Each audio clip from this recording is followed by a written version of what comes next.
March 15, 1985.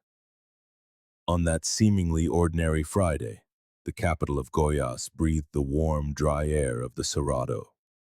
A clear, cloud-dusted sky stretched overhead, and the temperature hovered near 30 degrees Celsius, typical for the start of autumn in central Brazil. At the time, the country was navigating the first moments of its return to democracy after 21 years of military dictatorship, and a palpable sense of hope permeated the air. It was against this backdrop that Antônio Carlos and Maria Helena Ferreira, aged 33 and 29, prepared for a trip. They told neighbors and family it would be a brief one. With them were their identical twin sons, Pedro and Paulo Ferreira, who had just turned 3 the month before. The family lived in a simple but well-kept house in the University district, a middle-class neighborhood in Goiânia. Antônio Carlos worked as an accountant for a civil construction company, while Maria Helena was a teacher in the state school system. Described by neighbors as discreet yet friendly, the couple cultivated a quiet routine, centered on raising their sons, who were their pride and joy. They were always so dedicated to the children. Antônio and Maria were a very close-knit family with no apparent problems. Dona Odete Gonçalves, their neighbor of nearly 5 years, would recount in a police statement days later. On the morning of that 15th of March, witnesses saw the family leaving their home around 7:30 a.m. Antônio loaded 2 medium-sized suitcases into the trunk of their metallic blue 1983 Volkswagen Gol. Maria Helena held the hands of the small twins, who were dressed identically in denim overalls and white t-shirts as confirmed by the last photographs ever taken of them. What is known, based on witness accounts and official records, is that the family stopped at a gas station on the outskirts of the city where they filled the tank. The attendant who served them remembered the family because of the twins, who, he said, were animated and playing in the back seat. Antonio's last official communication was a phone call to his mother, Dona Conceição Ferreira, around 9 o'clock that morning. He told her they were leaving to handle an important matter at a farm near the city of Rio Verde, approximately 220 kilometers from Goiânia, and would be back in 3 days at most. None of them were ever seen again, at least not as a family. The alarm was only raised on Monday, March 18th, when Antônio failed to show up for work and did not answer his boss's calls. Maria Helena also missed her classes at school. It was Dona Conceição, Antônio's mother, who first realized something was deeply wrong when she went to her son's house and found it locked, with mail piling up. The initial searches were informal, with relatives calling hospitals and police stations along the route to Rio Verde. On Tuesday, March 19th, a missing persons report was officially filed with the Goiânia police. The police immediately launched a search operation, sending bulletins with descriptions of the family and their vehicle to every precinct in the state of Goiás. Roadblocks were set up on major highways, but no sign of the metallic blue Gol or the Ferreira family was found. For those who follow cases like this, cases that shake society to its core and unearth hidden truths, subscribing to our channel ensures you won't miss a single investigation. The first 72 hours after the report were crucial and intense.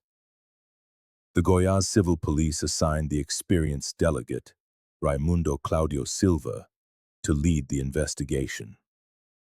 Authorities worked with multiple initial hypotheses: an accident in a remote area, a kidnapping, a voluntary disappearance, or, in the worst-case scenario, a crime. The first clues emerged when authorities managed to trace the family's initial route.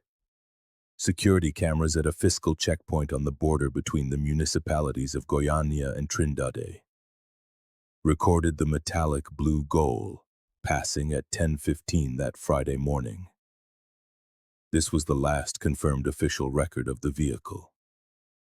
A key witness surfaced 5 days after the disappearance. Jose Ferreira dos Santos, a roadside vendor in Acreúna, a town between Goiânia and Rio Verde, claimed to have seen the family stop at his establishment around 12:30 p.m. on March 15th. According to his statement, they bought water, sodas, and snacks.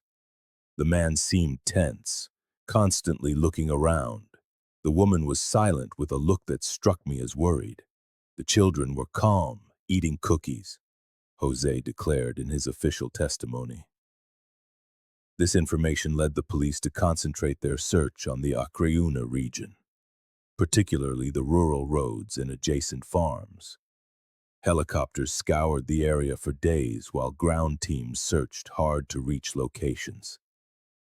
Not a single trace of the vehicle or the family was found. A pivotal turn in the investigation came when authorities discovered that Antônio Carlos had withdrawn a significant amount of money, approximately 15 million cruzeiros, the currency at the time equivalent to about 3 months of his salary, on the eve of the disappearance. This strengthened the hypothesis of a planned escape, possibly due to unknown troubles. Authorities began to dig deeper into the couple's past. They discovered that despite their apparent normalcy, Antônio Carlos was facing financial difficulties.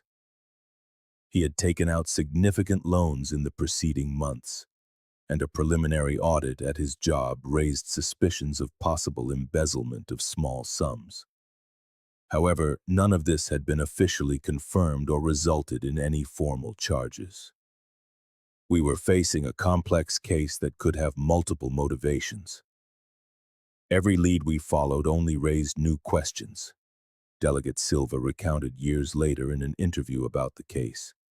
One false lead that consumed significant investigative resources was the report of a couple with small children crossing the border into Paraguay 3 days after the disappearance. Teams were dispatched to the location only to discover it was another family with no connection to the case. 6 months after the disappearance, an intriguing development occurred. The family's car, the metallic blue Gol, was found abandoned in a vacant lot on the outskirts of Anápolis, a city about 50 kilometers from Goiânia, in the opposite direction of Rio Verde.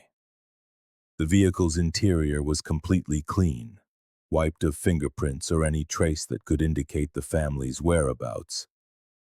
Forensics found only a child's doll in the trunk, which the children's grandmother identified as belonging to one of the twins. The location of the car raised new questions. Why would it be in Anápolis if the family was supposedly traveling to Rio Verde? Had it been deliberately left there to mislead the investigation? The abandoned vehicle significantly altered the course of the investigation. The discovery in Anápolis led police to trace the family's possible connections in that city. It turned out that a distant cousin of Maria Helena lived in a neighborhood near where the car was found.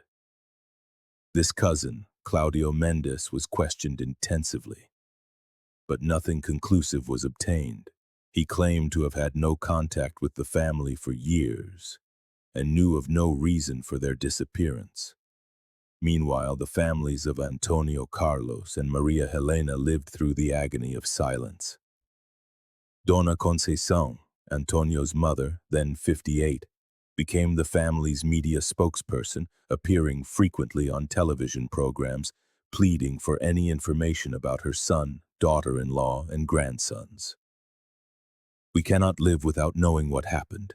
If you are alive, please send word. If something terrible has happened, we need to know so we can find peace," she declared in an emotional interview on a local news program, 8 months after the disappearance. As the first year concluded without answers, the police's hypotheses continued to multiply, while hope of finding the family alive dwindled.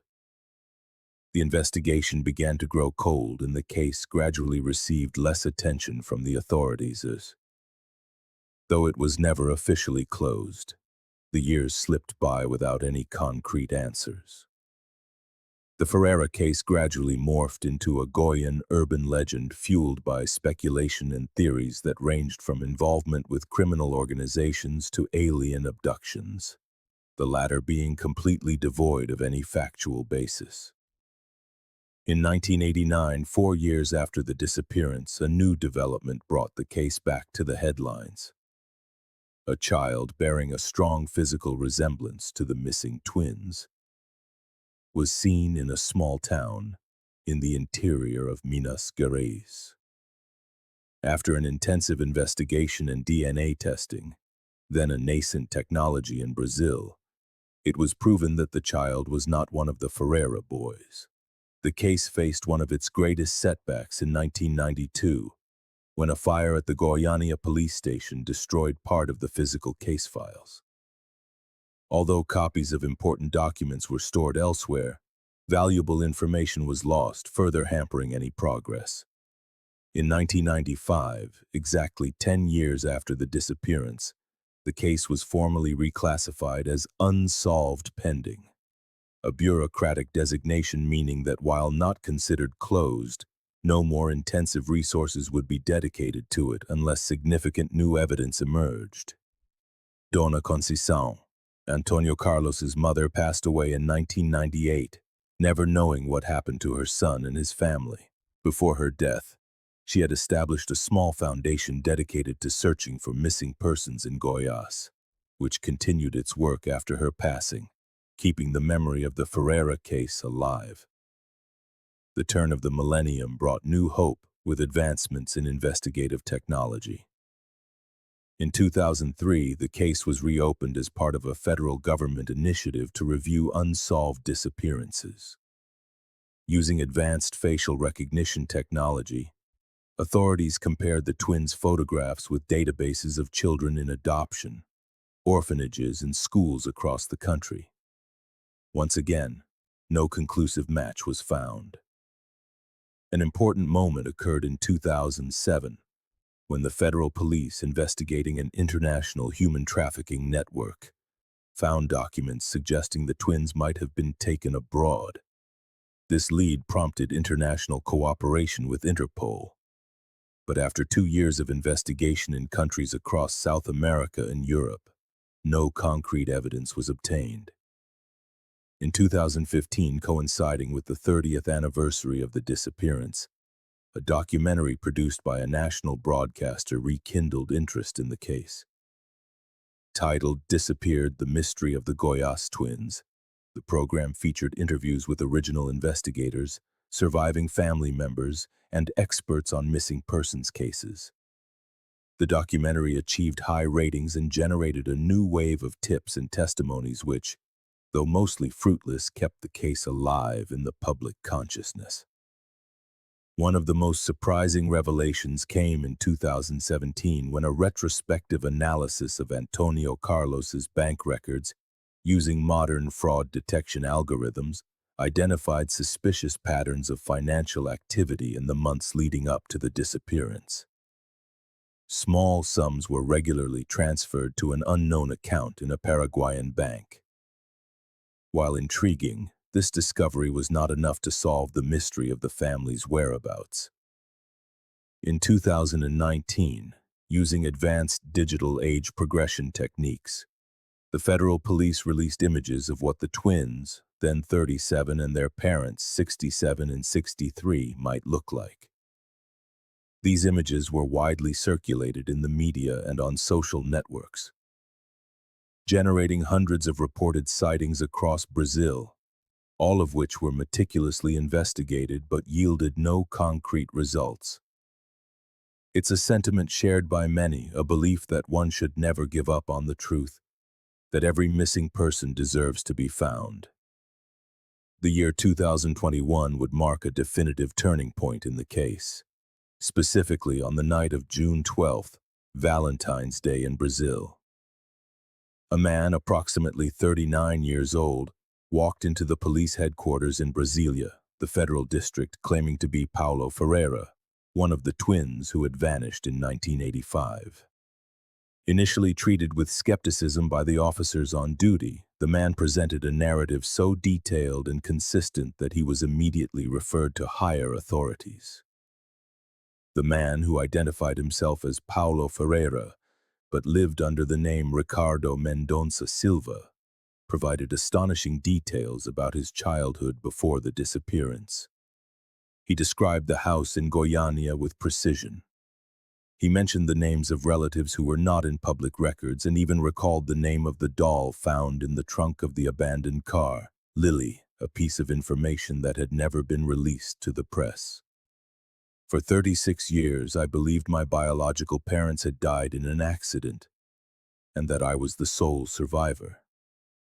I grew up with that story until I recently discovered documents that suggested another truth. Paulo Ricardo stated in his initial deposition, which lasted over 6 hours. A DNA test comparing his genetic material with preserved samples from Dona Conceição and other living relatives confirmed with 99.9% certainty that this man was, in fact, one of the twins who disappeared in 1985. The news electrified the nation, instantly becoming one of the most significant cases of reappearance in Brazilian criminal history. Paulo recounted that he was raised by a couple, Sebastião and Regina Mendonça, on a small rural property in the interior of Tocantins, a state that, at the time of his disappearance, was still part of Goiás. Tocantins was officially created in 1988. According to his account, the couple had always claimed they had legally adopted him after his biological parents died in a car crash. They raised him as an only child in an isolated environment, with little contact with neighbors or relatives. I never suspected anything during my childhood. Sebastião and Regina treated me well, within their means. We weren't wealthy, but I never lacked for basic necessities, he reported. The property was more than an hour from the nearest town, and I was homeschooled until I was 15 when I finally started attending a school in the city. Paulo Ricardo recounted how, after the death of his mother, Regina, in 2018, he began sorting through old documents and stumbled upon unsettling anomalies. His birth certificate was issued after the supposed accident that had claimed his biological parents' lives, and there was no official record of his adoption. Intrigued, he launched a personal investigation that led him to question the very foundation of his identity.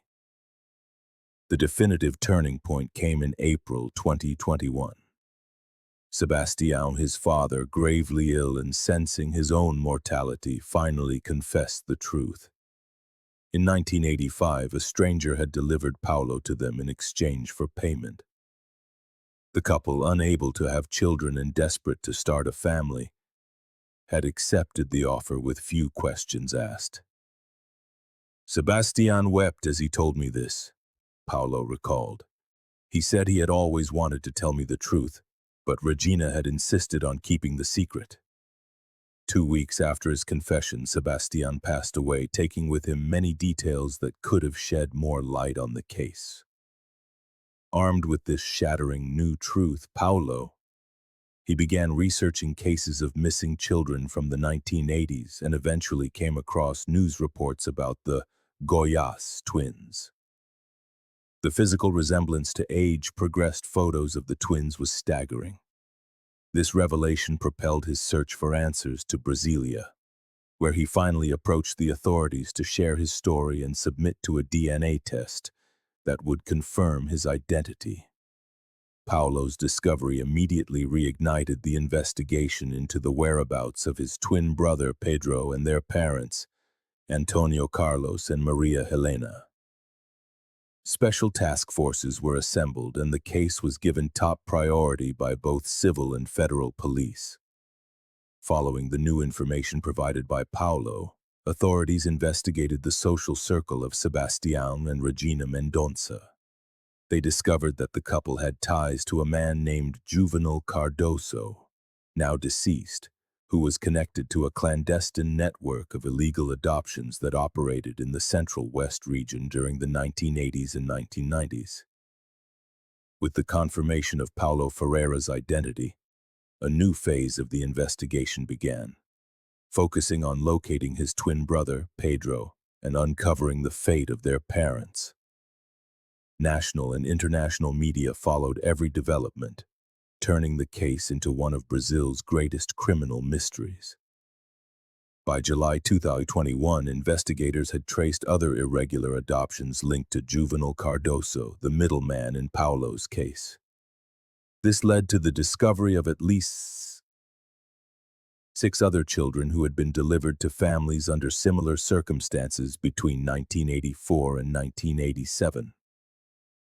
Paulo, now officially using his birth name, became an active part of the investigation, participating in press conferences and television programs. He hoped his brother might see him and recognize the physical similarities or the echoes of their shared story. I grew up as an only child, never knowing I had an identical twin brother somewhere in the world, Paulo declared in an emotional interview on the widely watched Sunday program into Fantastico. Now, I can't stop thinking about him, about what his life has been like, whether he also discovered the truth or if he's still living in ignorance of his origins. In August 2021, a promising lead emerged when a retired teacher from Cuiabá, Mato Grosso, contacted authorities after seeing Paulo's interview.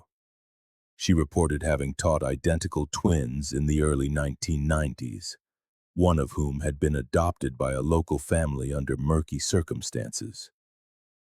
Investigators immediately traveled to Cuiabá, only to discover that while there was indeed a case of adopted twins, neither was Pedro Ferreira. Then in September, a dramatic breakthrough. Investigators uncovered records of a boy with a striking physical resemblance to Paulo who had been admitted to an orphanage in Palmas, Tocantins in 1986. The boy, identified in the records as João, had no official documentation and was reportedly left there by a man who claimed to have found him abandoned. The orphanage records indicated that João was legally adopted by a couple of American missionaries in 1988 and taken to the United States. The federal police immediately initiated international cooperation procedures with the FBI to locate this individual. In November 2021, after months of searching, American authorities located Michael Robertson, his adoptive name, living in Portland, Oregon. Initially hesitant, Michael agreed to a DNA test after being informed of the possibility that he was the missing twin. The results, received in December 2021, were conclusive. Michael Robertson was, in fact, Pedro Ferreira. The news caused a sensation in both countries, and arrangements were made for the brothers to meet for the first time since they were 3 years old. The reunion, which took place on January 15, 2022, exactly 37 years after their disappearance, was broadcast live by Brazilian and American networks. The images of the identical twins embracing emotionally at Brasilia International Airport moved millions of viewers. It's like looking in a mirror and seeing not just my reflection but the entire history that was denied to me, Paulo declared after the meeting. Michael, who did not speak Portuguese fluently, commented through an interpreter, "I always felt something was missing in my life, a part of me I didn't know. Now I understand what it was." But as the brothers celebrated this happy chapter in their tragic story, one crucial question remained. What happened to their parents, Antônio Carlos and Maria Helena? With both brothers reunited and actively participating in the investigation, authorities redoubled their efforts. Paulo and Michael, or Pedro, provided additional DNA samples for comparison with databases of unidentified persons and human remains found over the years. In March 2022, investigators located Ernesto Cavalcante, a retired ex-policeman with connections to juvenile Cardoso, the illegal adoption middleman. Initially resistant, Cavalcante eventually cooperated with authorities in exchange for immunity, revealing crucial information. According to his testimony, the disappearance of the Ferreira family did not begin as a crime. Antônio Carlos had become involved in an embezzlement scheme at the company where he worked and, fearing discovery and arrest, decided to flee with his family. The original plan was to settle in Paraguay with false documents, Cavalcante reported.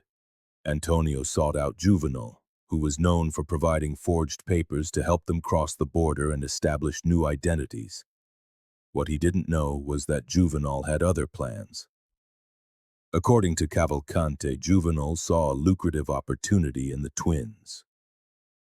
There was a significant demand for children for illegal adoption, especially twins who could fetch a considerable sum. Juvenal proposed a deal. He would temporarily care for the children while the couple established their new life in Paraguay, and then return them. In exchange, he offered high-quality documents and a sum of money. Desperate and with few alternatives, Antônio Carlos accepted, against the wishes of Maria Helena, who fought intensely against being separated from her sons. The agreement was for the couple to meet Juvenal and the children in Foz do Iguaçu, on the Paraguayan border 1 week later. What happened after that was a tragedy, Cavalcante continued. Antônio and Maria Helena never made it to Foz do Iguaçu. The car they were traveling in was involved in a fatal accident on the BR-153 highway near Anápolis as they tried to evade a police checkpoint. According to Cavalcante, the accident occurred in a remote area and, because it involved people with false documents in an illegal situation, it was covered up by corrupt police officers connected to Juvenal. The bodies were buried in an unmarked grave, and the vehicle was later abandoned in Anápolis to mislead any investigation. Juvenal was left with the twins and saw his chance for profit, the ex-policeman concluded. He sold each of them to different families, ensuring they would never find each other or discover their true origins. Based on this information, search teams were dispatched to the location indicated by Cavalcante. After days of excavation on April 12, 2022, the remains of 2 people were found. DNA tests later confirmed they belonged to Antônio Carlos and Maria Helena Ferreira. The official burial ceremony held on May 5, 2022, at the Campo da Esperança cemetery in Goiânia, was attended by their reunited sons and dozens of relatives who had lived in uncertainty for decades. The investigation continued, aiming to identify and prosecute all those involved in the illegal adoption ring that separated the twins and covered up the deaths of their parents. More than 15 people were indicted, including former police officers, notary employees, and intermediaries. Paulo and Michael, now inseparable despite the language barrier, decided to honor their parents' memory by establishing the Ferreira Foundation, dedicated to reuniting separated families and assisting in the search for missing persons in Brazil and internationally. Our story is both tragic and hopeful, Paulo stated in a joint interview with his brother. We lost 36 years together and never truly knew our parents. But we found each other, we discovered the truth, and now we can help other families avoid the same suffering. Michael, who decided to remain in Brazil to reconnect with his roots and learn Portuguese, added, "Every missing person is someone loved by someone. Every unsolved case is a family living in anguish. Our mission now is to turn our pain into hope for others." The case of the Goiás twins, as it came to be known, became a symbol of persistence in the search for truth and the importance of never giving up on finding missing loved ones, no matter how much time has passed. If you've watched this far, it's because you care about these cases that scar families forever. Please leave a comment saying, "I watched until the end," so I can know who you are and who truly cares about the search for truth. Don't forget to subscribe to the channel. Leave a like and share this incredible story so that more people can learn about cases like this and, perhaps, help other families find their loved ones.